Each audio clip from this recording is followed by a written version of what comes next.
What's up, everybody? Happy New Year. It's your girl, Kiwan, and I am back with another episode of The Best Man, the final chapter, season 1, episode 4, The Invisible Man. Before I start, I want to send my condolences and prayers out to those that were affected by last night's attack that was on Bourbon Street in New Orleans, y'all. It was 35 people, 30 to 35 people that were injured. 10 of them are unalived. We don't know 10. I want to say it was like 10 to 15 now that have been pronounced unalive. It was unfortunate. The driver himself was unalive. I just wanted to send my thoughts and prayers to each victim and all of their families, the people of New Orleans, and even those that weren't affected, that wasn't, you know, that was out there to actually visibly see it, because that's a lot to actually visibly see. So my prayers go out to everybody. I don't think a lot of us meant to wake up to that. So I just want to send prayers and condolences and just positive thoughts and vibes to the city, to the people of the city, to the people that was just visiting, just all of it. I didn't want to start out like that, but also, Happy New Year, everybody. Again, I didn't want to start off on that nature, but Happy New Year. Welcome to chapter 2025. Again, as I stated yesterday, I pray everything. I pray the best for you guys, and I'm going to, do what I can. That was a lot. Anyway, sorry.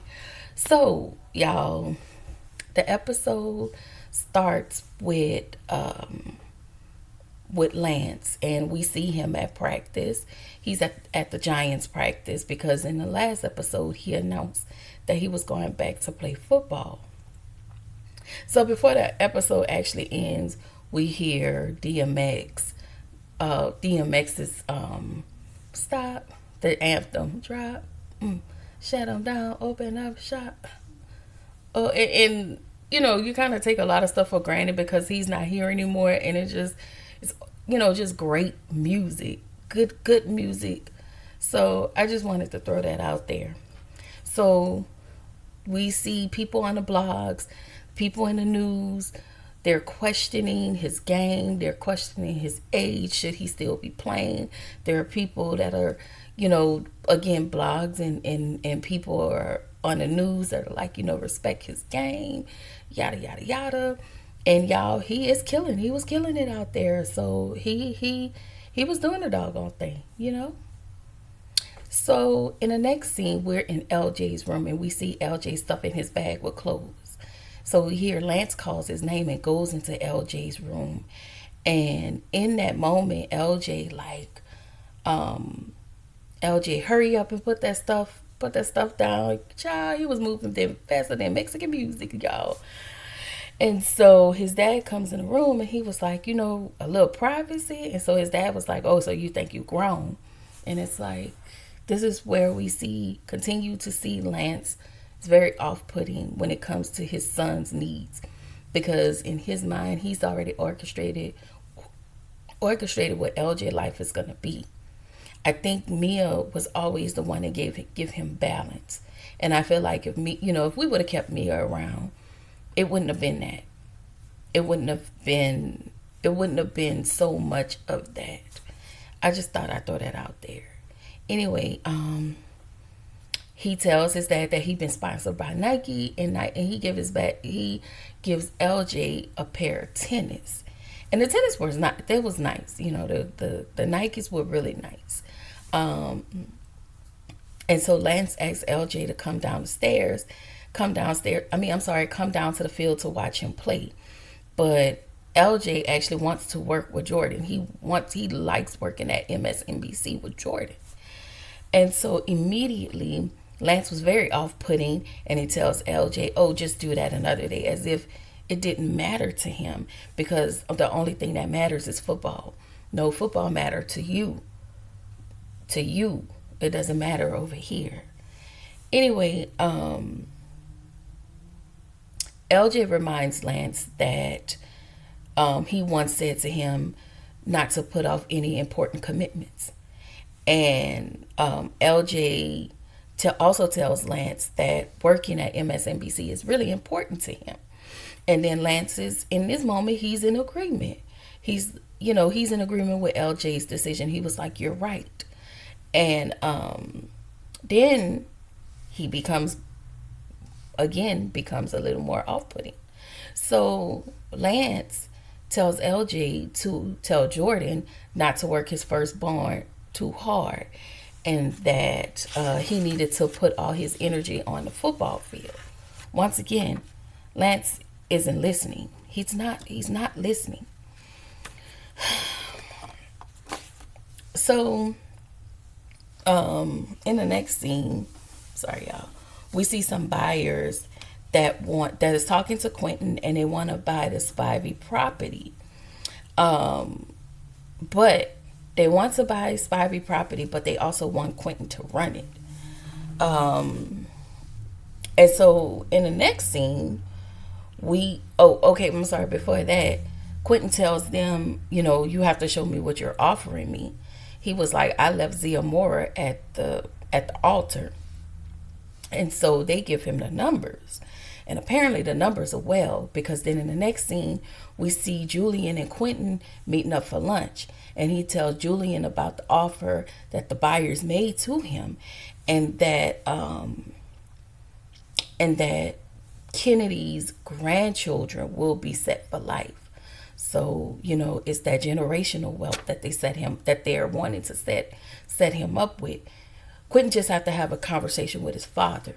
But we already know that his father is stubborn and mean and cynical, and probably won't go for this. Anyway, so Julian is really happy for him. And he asks Julian what he's been up to. And so, Julian Murch was just like, "Oh, the same old, same old." Julian also tells Quentin that the ayahuasca ceremony has made Candace a monster, because she's doing her dissertation on natural meds. And I have noticed, whenever Murch talks about Candace going back to school, the way he says it, he says her school thing, or it's like he minimizes her going back to school. But need I remind you, sir, you run a school. Not only that, you are an attorney, okay? So what I feel like, he doesn't want to spit on her dreams, and he wants her to finish school, but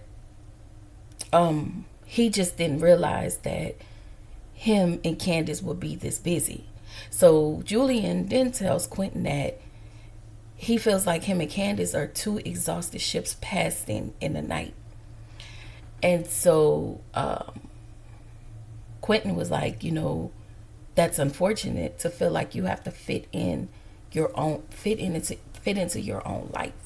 Because now Murch doesn't know where he fits in when it comes to him and Candace. And so Quentin says Shelby, ever since Shelby stopped doing the Housewives, ever since, she's gotten older, her sex drive has gotten higher and higher than ever. And because it's gotten higher, he started to take more Viagra's. And that's when Julian was like, "Oh, that's," I forget the comment that he made, but Julian again tells Quentin, he really doesn't know where he fits in, because Candace is in school and he's trying to take care of the girls. So Quentin tells Murch, tells Julian, you need some Murch time. You need to find something that works for you. You need to go out there, find your niche, and and go from there. That way you won't be spending, having all this idle time trying to figure out, what's going on. Just the idle. It's not, and his time is not really idle. He's just not spending a lot of time with his wife. So I get, I understand that. Anyway, so Julian and the girls, because the girls were there too. So it was Keisha, Kelly, and Kennedy. They all were at, with Julian and Merch. So this is triggering, but we got to talk about it. So Julian flags down a taxi, and his daughter gets inside the taxi. While she's sitting in the taxi, a white woman is on the back seat of the passenger side, opens the door, knowingly sees them get into the taxi. Her dog gets into the taxi, and Merch politely tells her that they were in the cab first.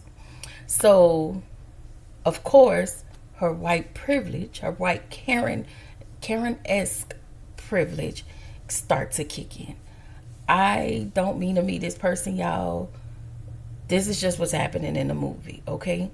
And it aggravated me as a black woman, So she totally started to turn her tears on.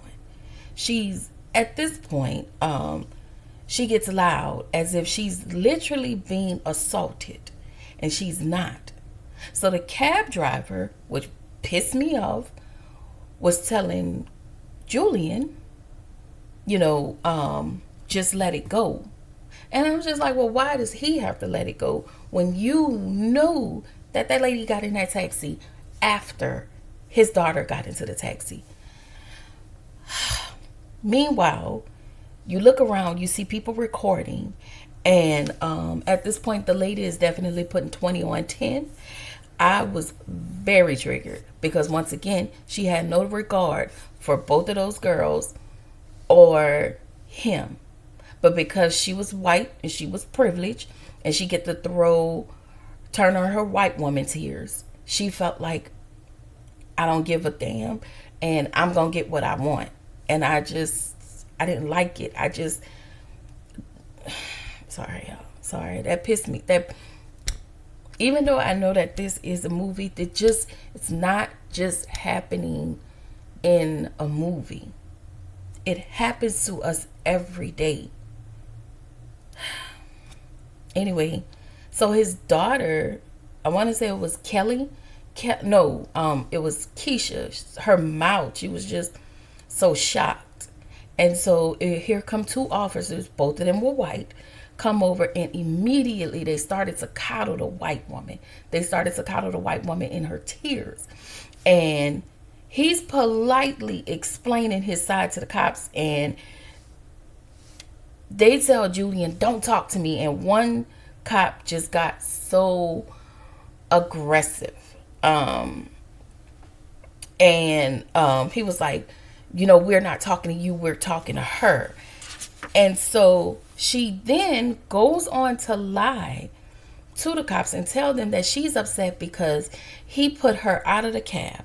Like she made it seem like he literally came around, dragged her out of the cab. And I was just really, really floored. And so the cops tell Julian to find another cab. Once again,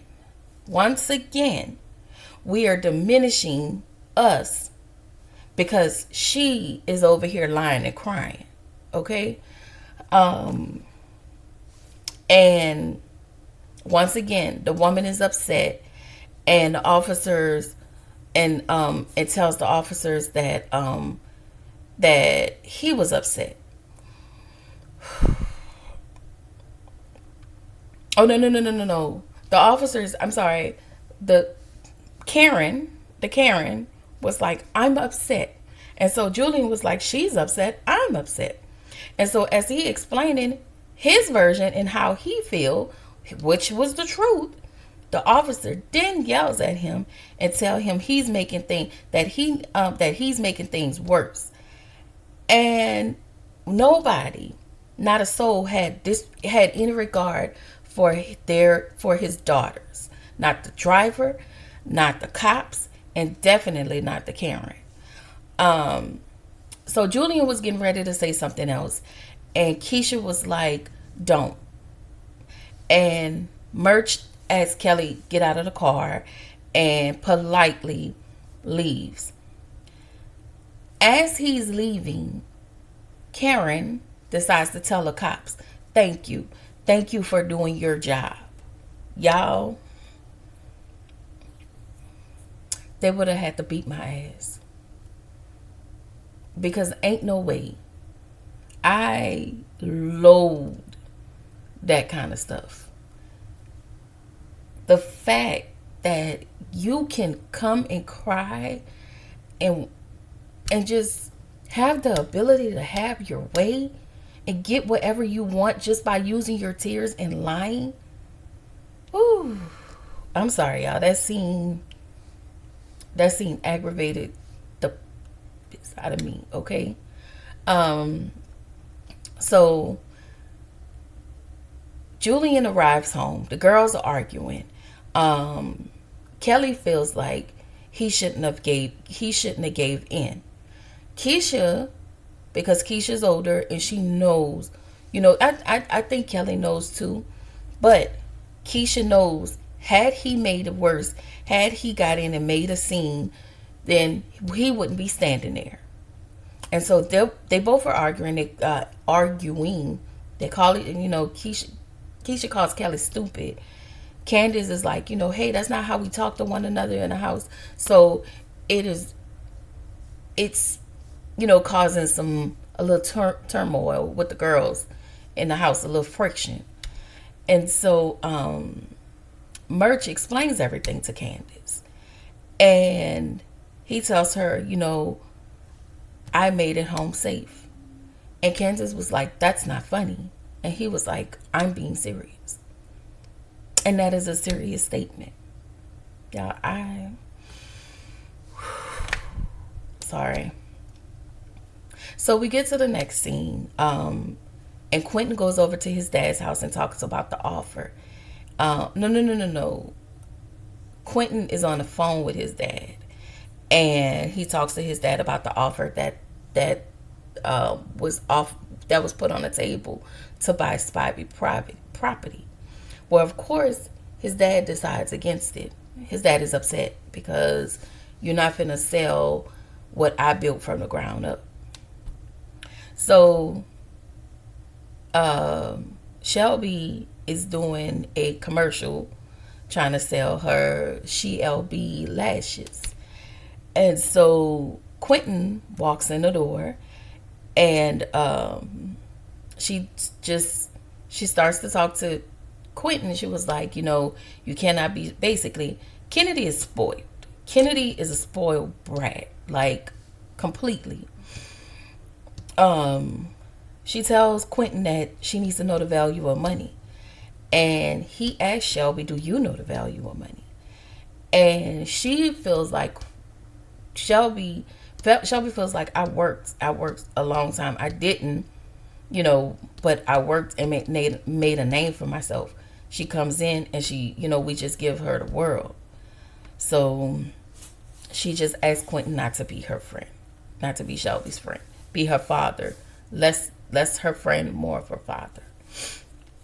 So it's morning time. Jordan is leaving, heading to work. Demetrius meets Jordan in the morning with coffee. And so, of course, Jordan has an excuse. She was like, well, I have to be at work. He said, well, you have 53 minutes to be at work. So he was like, I timed it. And so he decided to surprise her with breakfast before she heads to work. He said, you stop at the coffee shop, and he was like, I already have coffee covered, and so they was on a rooftop and he had breakfast prepared for her, which was really nice. We see that Demetrius and Jordan used to be in a relationship in college. He broke her heart, and later on in life he was married. His ex-wife wanted kids. Demetrius didn't want kids. And he tells Jordan that he's done playing games and he wants more. She said she don't know if she can trust him. And I'm like, Jordan, that was a long time ago. And I think the bigger question is, you can rely and trust the one man who screwed your best friend, who screwed his best friend's fiance, but you can't trust him? Okay, girl. Demetrius said he's coming strong and he will definitely be rebuilding his trust back. So in the next scene, we see Candace and Robin at the farmer's market. She tells Candace that she likes her new home, that Harper did good, and that she occasionally gets stares from white folks like, oh, you live in this house? And so, she's looking at them like, yeah, this is my house, and what? Again, aggravating. This is aggravating to me, because why is it? Never mind.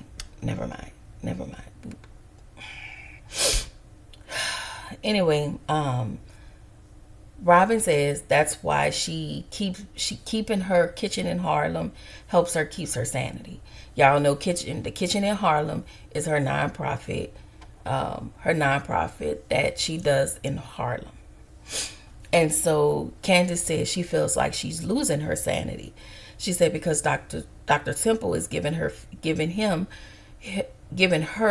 his feedback on her dissertation, and she's extremely nervous. And so Robin was like, see, that's why we have to support one another. And she tells Candace that that all of her vendors now are black owned. And this is where we meet Jaha.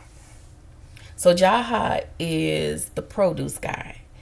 And you can see that Jaha and Robin actually like each other. He likes her. She likes him. And he speaks to Candace, and Candace is extremely dry. But, she's also giving him the eye because that this is a married woman. Okay? So there's that. In the next scene, Quentin and Julian are at Lance's practice, and Q says that Lance is too old for this. Quentin asks, where's Harper? Julian tells Quentin that Harper is in writer's mode and that he's going to be gone for a while, and they may not see Harper for months. So in this moment, Quentin thinks Lance and Harper need to stay in their lane, because Quentin was like, Harper trying to, elevate, want to be taken. I'm sorry, Quentin says Harper wants to be taken seriously, and Lance is over here trying to find his purpose, and he feels like they just need to stay in their lane. And so Quentin asks Murch, did he tell Harper about that Karen situation? Julian tells him what's there to tell. White privilege wins again. And so Quentin asks Murch, did he record it? And so Julian was like, recorded? How was I supposed to pull out a phone and start recording? How was I supposed to do that? And so Quentin was asking the right questions. He was like, well, did you at least get the cop's badge number? And so Julian was like, no, I didn't get any of that. He was like, it was just a heated discussion and I didn't get any of that. And I was like, wow. So Lance asked them, hey, what are y'all talking about? And so, I'm sorry, what's his name? I'm so sorry, y'all. Quentin says, about the Karen situation. And so Lance shares his story. He said he'd been in the neighborhood 15 years. He had a neighbor who moved in, I want to say 2 to 3 years ago. And the neighbor saw him, called the cops. The cops recognized Lance. And right after the cops left, That same neighbor who called the cops asked Lance for an autographed picture. So Merch was like, "Did you give them the picture?" And Lance was like, "Yeah, it's politics. You just, you know, you go with it." And it's unfortunate that we have to go with the ignorance that people spew out to us. I am on the side of having that much hate for people you don't know is a mental illness. Okay. So y'all, we over at MSNBC, and y'all, LJ came in with the cutest outfit. Jordan was definitely taken aback because she didn't know. He tells Jordan that he's non-binary and his pronouns are they and them, and he's been wanting to tell Jordan for a while. Jordan then asks him, "Hey, does your dad know?" Like, I don't have a problem with it. And I know if your mom was here, she wouldn't have a problem with it. But we need to know if Lance knows. And he says no. And he was like, well, she said, "Well, I have your back. If you want me to, do you want me to help you tell him? If so, I have your back and I am here." Jordan is supportive. She's supporting him. She's not going over Lance's head. She's not going over LJ's head. She's just there in support as the godmom should be. Anyway, Quentin gets to his dad's house. Miss Ursula is his dad's assistant. Miss Ursula tells Quentin that his dad paid her 5 times last month, and 2 times he fell twice, and he left the car outside. And last week, when he left the car outside, it rained. It was the Aston Martin. Like, it was a, not just any type of Aston Martin. Car is worth a lot of money. It's priceless.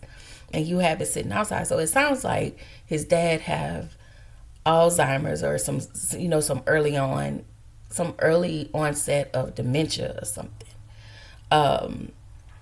And so he tells Ursula, "Then we gonna have to reimburse for the times that I owe for you being overpaid last month." She said, "Oh no, baby, we can put that as my bonus, okay?" I don't blame her. Y'all got it. Just leave it. I take care of it. So Quentin and Shelby stops at his dad's house, and they find out that his dad is hoarding. Then we go back to Robin and Candace. Robin is actually cooking for Candace's party. And so Robin starts to talk about Jaha. Robin really seems like she have a thing for Jaha. She says that she enjoys his energy. And Candace overall tells her, don't get too caught up in that energy. And I get it. I get what Candace is saying. Even with Robin, like, I wouldn't get too caught up in that, because it could be another fly by night. But she's not as bad as her husband. Okay, her husband literally is in love with another woman, and that is sick. That is sickening. But he tries to hold it together. I don't know. So we get back to Quentin's dad's house, and Quentin and his dad is in a shouting match. And his dad is like, you want to tell me what to do, and you want to do this, and you want to do that. And Quentin was like, no, I just don't like you living like this. He gets really emotional, and he was like, what will mom think if she's seeing you like this? And so his dad was like, do whatever you want. Do whatever you want with the business. Do whatever you want with the house. And it's like, you're not listening. You're not listening. They want to help you. And he has a huge house, but he's hoard over time. But my question is, Quentin, why haven't you been to your dad's house? But because his dad had a chef, I guess the chef was the cousin, had different type of help around the house. I guess he didn't know that maybe the help has left. All of the help that he had has gone. Or he probably fired him. Anyway, we get back to Jordan, and she gives LJ a Cartier watch.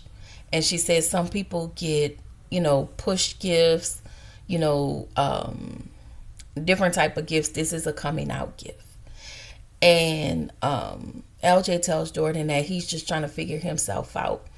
And Jordan, he has Jordan full support. So we get back to Lance. Lance seems as though he found his purpose as an assistant coach at this point. And so Candace, the next day, Candace is at the college. She sees Dr. Temple. She goes to talk to him and asks if it can be approved, can she be in his class? He says yes. And the next scene, we see Kennedy. We see that she's spoiled. Okay, so in the next scene, Julian checks in with Keisha.